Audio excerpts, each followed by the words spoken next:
Hello New Zealand, and to our viewers from around the world, I'm Philip Duncan as we track Cyclone Oma in the South Pacific, and it threatens countries like New Caledonia and potentially New Zealand. Although it is a bit 50-50 for New Zealand, we've got two different models saying two different things, so we're going to talk about that in detail. This is the animated wind map for Monday. Here is the storm hovering around a strong Category 2 and a weak Category 3. Either way, it's a powerful system. It did make it to that severe Cat 3 status over the weekend, and I think it'll happen again this week as it starts to drift more out into the open waters of the Coral Sea. It is moving away from Vanuatu. That's the good news. But the bad news is, since our last update on Friday, the latest thinking is that it will be closer to New Caledonia, bringing both damaging winds and heavy rain, over 200 millimetres likely there. Meanwhile, in the New Zealand area for now, high pressure, but that high is slipping away, and that's why things get a little more interesting later in the week. This is the latest guidance from the Joint Typhoon Warning Centre, that's out of America. They are forecasting the storm to come into the Northern Tasman Sea and then will become an extratropical storm, where it sort of changes the core at the middle of it. It's still a storm though, and that is likely to track down towards us based on their thinking.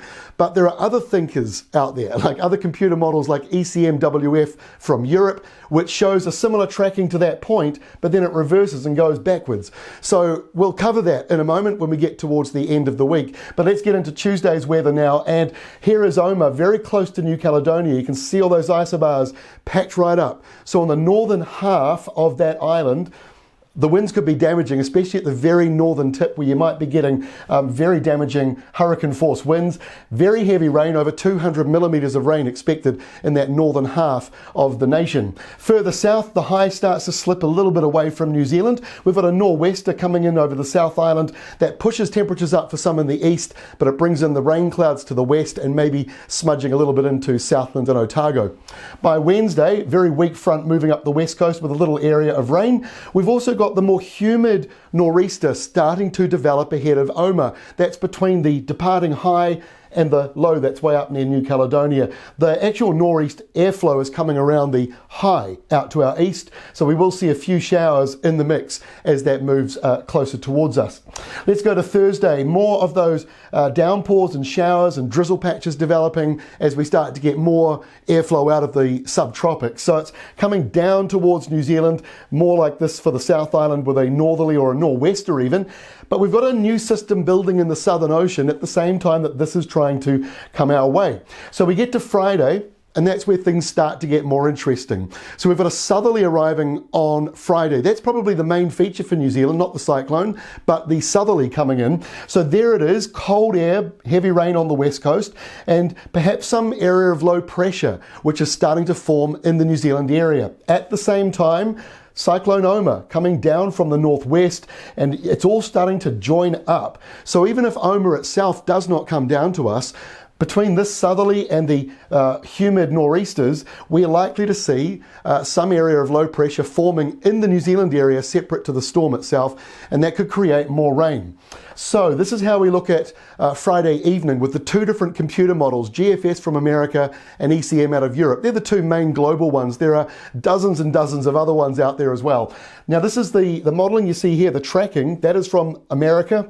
So that shows it curving down towards New Zealand. However, this out here is the European modeling. And so on Friday night, there is a bit of a difference between what the Americans say and what the Europeans say on where this system will be. And so this is sort of what sets us up as we head in towards the weekend. This is the American thinking for Saturday. So it shows the storm way up here to the northwest, another area of low pressure forming around the North Island, and areas of rain that all sort of link up with it. So it's complicated. And then we've also got this high pressure down here, which if that expands, it pushes the rain further away from us and keeps that low further north. And that is the thinking of ECMWF from Europe. That's their modelling also for Saturday. Quite a difference. The low is further towards Australia, and around New Zealand we've got some low pressure on the eastern side that could be driving in some rain, colder southerlies, but it's quite a different forecast. So the jury is out for the weekend. We do think there will be some cloud and some wet weather around, but whether or not we're getting directly hit by Oma or not, It is a 50-50 question or an answer right now. That is all from me. We'll update you again in more detail on Tuesday. But before I go, I just wanted to also point out, if you go to our website right now, weatherwatch.co.nz, or you can use our free app in the news section, there is a story here. It's got 19 different maps that explain the setup, so it is well worth looking at. That is all from me. We'll see you again on Tuesday.